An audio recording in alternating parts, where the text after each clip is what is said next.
Kedy nastane moment v umelcovej kariére, keď sa z jedného diela zrazu stane ikona odrážajúca svoju dobu? V tejto minisérii podcastov Art Story vám priblížime nielen prelomové diela, ale aj ich dobový kontext. Keď sa pri krikľavých parížskych plagátoch objavili jemné línie a farby plagátu na hru Gismonda, stal sa zo dňa na deň Alfons Mucha miláčikom mesta svetiel. Prečo sa to ľuďom páčilo natoľko, že boli ochotní ich pod rúškom noci kradnúť? Volám sa Tatiana Poliaková, som návštevníčka virtuálnej galérie Art Story a pozývam vás počúvať ďalší diel venovaný umeniu. Našou sprievodkyňou a kurátorkou do ucha je teoretička umenia Michaela Šimonová. Vítajte v Art Story. Ahoj Miška, vítaj v štúdiu. Ahoj. Dnes nás čaká zaujímavé rozprávanie o umelcovi menom Alfons Mucha, toho všetci veľmi dobre poznáme, a o jeho diele, ktoré mu dopomohlo k tejto veľkej sláve. A to dielo má názov Gismonda.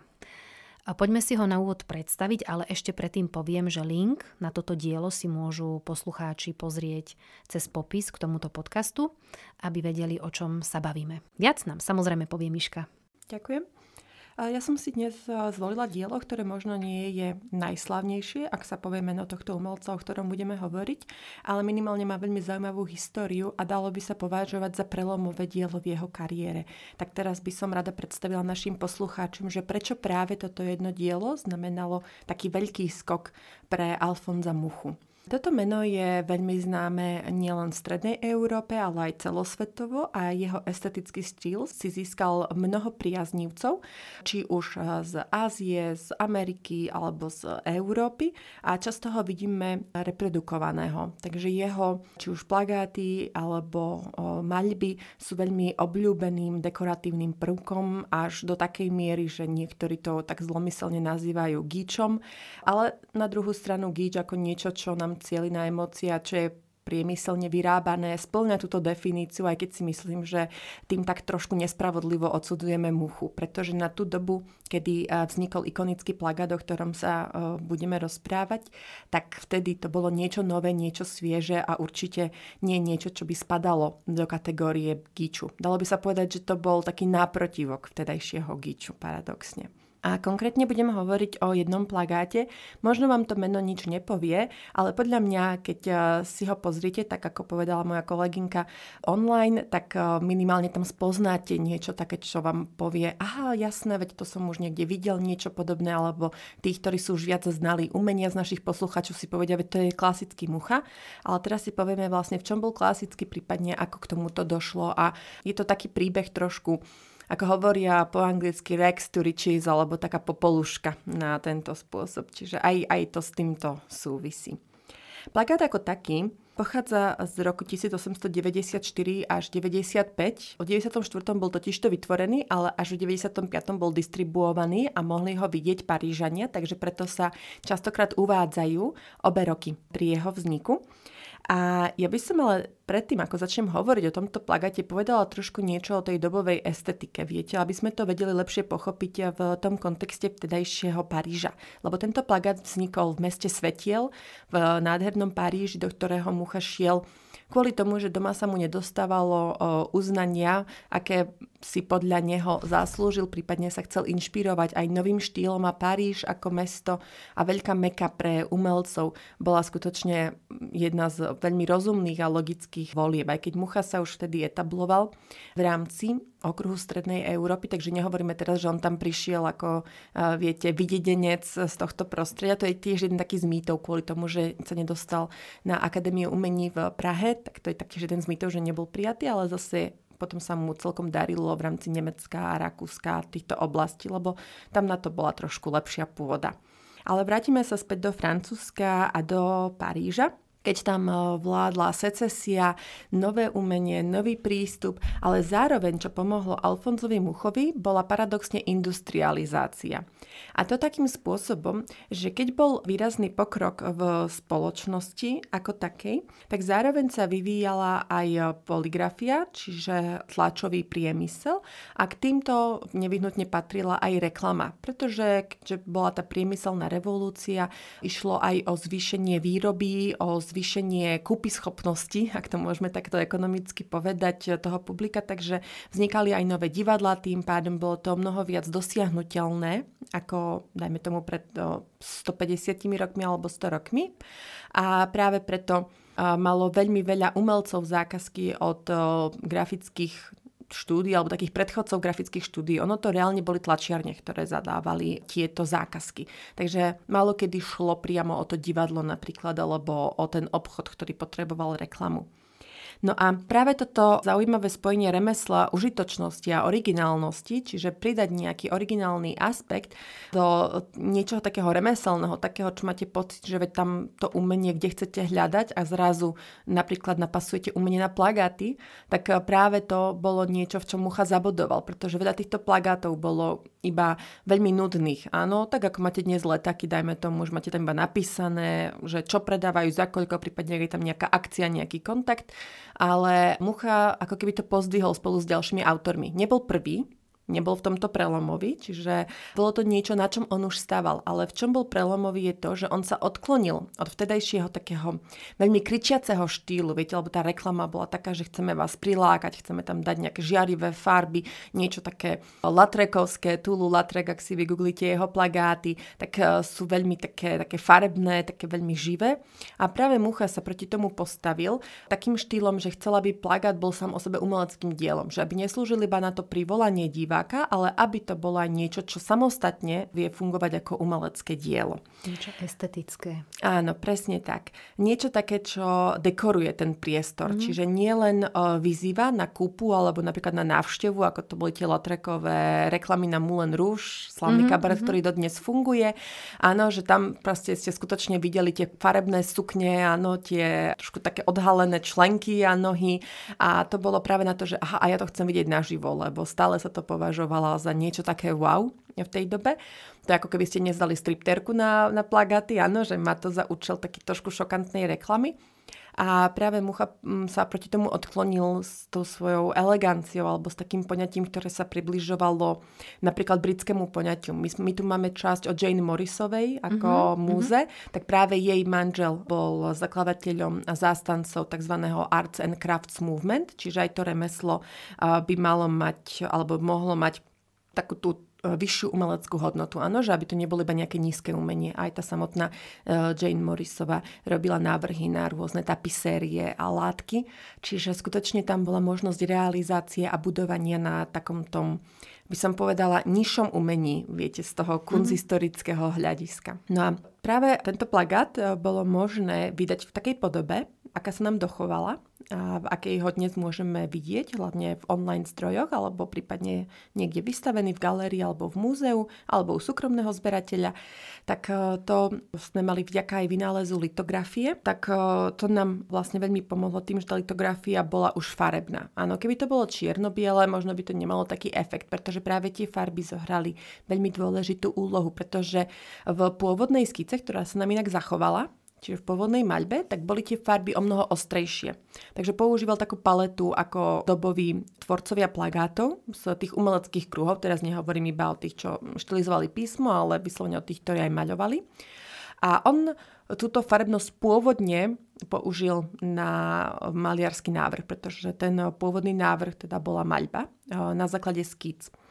A práve tieto farby pozmenil, čo bolo paradoxne osviežujúce, že tým, že on dal tlmené farby, tak to paradoxne vyniklo. Väčšinou máme možno aj my takú predstavu však, že tie ostré farby nás zaujmú, čo je zase aj teória, ktorá má nejaký ten zmysel, áno, že to vyskočí na človeka, ako sa dnes hovorí. Ale práve v tom, že ono boli zahltené tie ulice, tie miesta s plagátmi, tými žiarivými farbami, tak zrazu toto pôsobilo ako taký v úvodzovkách balzam na dušu pre tých ľudí. A veľmi sa im páčil aj ten štýl, nielen farebný, ale aj určitá taká dobová nostalgia, tak by sme to mohli nazvať. Áno, že tá žena, lebo väčšinou to boli ženy, slávne Muchové, ale maľoval teda aj mužské postavy, ale prevažne to boli ženské, tak sa práve vynímali svojou eleganciou a niečím takým nostalgickým, áno, niečím takým ženským, jemným, pretože vtedy samozrejme bola aj emancipácia veľmi silno prítomná. Prípadne to boli napríklad plagáty na ten Moulin Rouge a niektorí si mohli povedať, že to je také vulgárne, také nedámske, áno, a že to je taká nostalgia, ktorá sprevádza ľudstvo už veľmi dlho. Aj v dnešnej dobe máme veľmi podobné také nostalgické pocity a myšlienky, áno, že tá ženská elegancia, kde sa podiela a podobne, tak aj pred tými 140 rokmi mali veľmi podobné pocity a práve to im Mucha dal, že ako keby zrazu videli nejakú takú zaujímavú eleganciu, ktorá kontrastovala s plagátmi, ktoré boli na okolí. Čiže aj vďaka tomu, paradoxne tým, že bol jemný, či už farebne alebo výrazovo, tak tým pádom vytrčal z davu. Takže to mi príde celkom také milé a zaujímavé. No a kto bol na tomto plagáte? No, lebo ja tu celý čas hovorím také obkľuky, tak aby sme sa dostali in medias res k jadru veci. Tak na tomto plagáte bola veľmi slavná herečka. Minimálne teda bola slavná v rámci Francúzska, ale potom mala aj turné po Spojených štátoch, takže nebola známa iba niekde lokálne, napríklad v štvrti Montmartre a podobných slávnych častiach. Ale práve táto herečka, ktorá sa volala Sarah Bernhardtová, je na tomto plagáte znázornená a taktiež na aj ďalších divadelných plagátoch, ktoré pre ňu Alfons Mucha vytvoril. A táto herečka mala už v čase teda tvorby plagátu určitú slávu, čiže aj to určite pritiahlo pozornosť, že naviedla divadlo Renaissance a aj to bolo už celkom známe. Bolo to niečo, čo ona aj založila, manažovala a v ktorom hrala, takže to bol práve taký ten prototyp úspešnej ženy, ktorá si ale stále držala takéto elegantné dekórum, že nebola v spoločnosti známa ako nejaká vulgárna žena, áno, ale že skutočne to bola taká dáma, aj keď ambiciózna a trošku ako aj, by som povedala, rušila tie stereotypy tých ženách. Áno, že nemusí byť hneď žena, pokiaľ nie je doma s deťmi a podrobená mužovi, nemusí byť hneď naprotivok a to nejaká roztopašnica v kabarete, ale že môže byť aj niekde v strede. Áno, tým, že aj tá buržoázna spoločnosť už sa trošku inak pozerala aj na niektoré šikovné ženy. A práve ona stála za zrodom a stála aj ako modelka. Ale čo je zaujímavé je to, že ona nebola niekde v ateliéri Muchovom, ale Mucha musel prísť do divadla, pozrieť si skúšku na túto hru a naskicovať práve ju ako Gismondu, lebo to bola tá hlavná postava v rovnomennej hre, tak ju naskicovať. A to bolo pomerne náročné, pretože keď si to tak len vezmete, tak v divadle sa herci neustále pohybujú, menia sa kostýmy, áno, mení sa prípadne vizáž, je tam veľmi veľa vizuálneho vzruchu, lebo máte tam kulisy, máte tam iných hercov.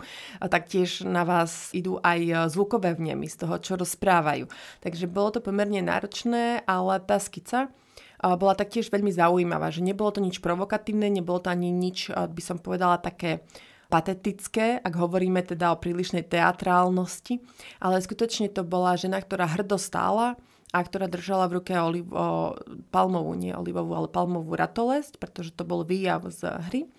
A to taktiež bolo veľmi zaujímavé, áno, že stála tam tak hrdo, ale zároveň tak cudne oblečená vo veľmi takých bohatých a krásne zdobených šatách. A taktiež bolo aj zaujímavým vizuálnym prvkom to, že použil mozaiku na pozadie a na vytvorenie nápisu v hornej časti. A to bolo súvisiace práve s tým byzantským umením, ktoré používalo primárne mozaiku ako umelecký taký výrazový prostriedok. A skutočne to bolo pekne odkazujúce na tú hru, ktorá sa odohrávala práve počas dôb Byzantskej ríše. Čiže ako keby sa pohrala aj trošku s tou históriou, ale zároveň tým pádom sa aj zvýraznila samotná Gismonda a herečka, ktorá bola ústrednou postavou. Že nemali ste tam teraz všetkých, 10 postav, ktoré sa tam myhli, ale skutočne on vytiahol práve Sarah, ktorej to zrejme aj pekne zapôsobilo na ego, áno, keď tam ona bola v strede pozornosti ako hlavná manažérka, hviezda a režisérka tohto divadla. A to mohla byť tiež jednou z ďalších príčin, prečo ona aj tú spoluprácu s Muchom ďalej rozvíjala, minimálne na niekoľko rokov, potom ako tento plagát odovzdal. A na niektorých plagátoch dodnes vidíme jej podobu. To som sa ťa chcela opýtať, to ma zaujalo, že akým vlastne spôsobom k tejto ich spolupráci došlo. Určite existuje nejaký príbeh, možno nejaký pravdivý, možno aj nejaký, ktorý vieme, že bol vyvrátený, alebo nejaká jednoducho príhoda, čo sa za týmto skrýva. Tak Samozrejme, keď sú takéto prelomové momenty, tak sa okolo nich začnú tvoriť mýty a veľakrát ich podporujú aj samotní umelci, pretože aj Mucha potom odišiel z Paríža, keď už ten wow efekt opadal postupne, tak zase veľmi šikovne tedy šiel do Spojených štátov, áno, kde jeho sláva ešte pretrvala a mal tam sponzorov, hlavne prostredníctvom magnátov. A možno aj preto chcel nechať nejaké historky historkami, lebo predsa len to vytvára takú auru tajomnosti a osudovosti. Príbeh predáva. Áno, presne tak. Ale ja poznám také dvoje historky. Jedna, ktorá bola pravdepodobne tá reálna, je tá, že Sarah Bernhardtová zadala práve z jednej z týchto tlačiarní zákazku, aby jej vytvorili plagát. Potrebovala to pomerne expresne kvôli tomu, že sa hovorilo, že už mala jeden návrh, ale že nebola s ním spokojná. Čo ale bol problém je, že boli Vianoce a teda tá pravdepodobnejšia verzia je taká, že šéf, majiteľ týchto tlačiarní, Le Mercier, tak sa volali tieto tlačiarne, zadal zákazku viacerým umelcom, pretože oni mali ako keby takú databázu, áno, grafikov a maliarov, ktorí pre nich robili tieto dizajny plagátov a že jednoducho toho Muchu si vybral buď on, alebo samotná herečka. Áno, že ona si pozrela viacero návrhov a tento sa jej najviac zapáčil. To je taký pravdepodobnejší príbeh, lebo takto to väčšinou chodilo. Áno, že buď na to mal nejakého preferovaného umelca, či už podľa štýlu, alebo podľa osobných sympatí, alebo napríklad vedel, že tento štýl, aký požaduje klient, tak sa najviac hodí. Tak ako dnes, keď nejaké firmy zadávajú grafickým dizajnérom však čo najbližšie k tým predstavám toho klienta, tak pre toho si už aj vedia vybrať grafikov, s ktorými spolupracujú. Ale čo sa týka takého trošku mýtu, ktorý sa strhol, tak sa vraví, že to bolo okolo Vianoc, čo je pravda, ale že všetci grafici boli buď teda mali dovolenku, alebo boli odcestovaní a že práve v týchto tlačiarniach bol jediný Mucha k dispozícii, pretože prijal ako keby ponuku na pomoc od svojho známeho, takže dokončoval nejaké práce za neho a keď prišla Bernhardtová, že potrebuje do druhého dňa návrh plagátu, lebo že s tým prvým bola extrémne nespokojná a teda ten majiteľ tlačiarne povedal, že on nemôže odmietnúť teda Madame Bernhardtovú ako veľkú hviezdu, tak povedal, že má k dispozícii jediné toho Muchu, tak ten Mucha hneď utekal so skicárom si pozrieť tú večernú skúšku. Za jednu noc teda vytvoril tento návrh, až na druhý deň bola Sara tak uveličená, že mu dala 5-ročnú zmluvu, keď mal robiť kostýmy, scénu, šperky, plagáty. Ale minimálne tento druhý mýtus, čo sa týka tej zmluvy, bol viac menej vyvratený, lebo taká zmluva poprvé neexistuje, po druhé pomer hier, ktoré hrali v tomto divadle, pomer plagátov, teda hry sú v omnoho väčšej presile. A taktiež je známe, že aj Bernhardtová študovala sochu a maľbu, takže ona si dosť veľa scénických rekvizit robila sama, aj že mala celkom taký silne vyvinutý a dal by sa povedať, že aj vyhradený estetický cit. Takže je pravdepodobnejšie, že Mucha bol skôr taký konzultant. Áno, že sa jej to páčilo, ale že bola to stále tvrdohlavá žena, ktorá mala nejakú ucelenejšiu predstavu o tom, ako chce ona vyzerať v hrách, ako chce pôsobiť v týchto hrách, že ona to brala ako režisérsky celok. Takže to je taký trošku mýtus. A inak, čo ešte zaujímavé, tak ďalší mýtus hovorí o tom, že teda to nie je mýtus, ale vie sa, že sa vytlačilo 4000 kopí tohto plagátu. On sa musel tlačiť vo 2 kopiách, pretože bol veľmi atypický formát, áno, veľmi úzky a dlhý. A vtedy ešte tie stroje nemali kapacitu ho vytlačiť jednoliato, takže bol v 2 častiach tlačený. A sa hovorí, že asi tak 550 kusov si odložil majiteľ tlačiarní, aby ich mohol predávať podpultovo. A že keď sa to dozvedela Bernhardtová, tak sa na ňo veľmi nahnevala a že požadovala kompenzáciu finančnú, tak jej zaplatil viac ako samotnému autorovi, lebo proste ona bola taká, že išla do toho a nepáčilo sa jej to. Ale tie zvyšné plagáty, ktoré boli vylepené, tak nabrali takej popularity, pretože boli považované aj za plnohodnotné dekoratívne umelecké diela, že zberatelia podplácali týchto lepičov plagátov alebo tých, ktorých tam pripevňovali, aby im ten plagát predali alebo nechali, prípadne chodili v noci na tajňaša tieto plagáty teda vyrezávať alebo odtrhávať z tohto verejného priestranstva, aby nejaký ešte z tých originálnych získali. A tak sa nám dochovali až do dnes. Presne tak. Ak sa chcete dozvedieť o umení viac, vypočujte si aj naše ďalšie epizódy vo vašich obľúbených podcastových knižniciach. Nájdete nás aj na Facebooku a Instagrame ako Artstory Podcast alebo na našej webovej stránke artstory.sk, miesto, kde príbehy ožívajú.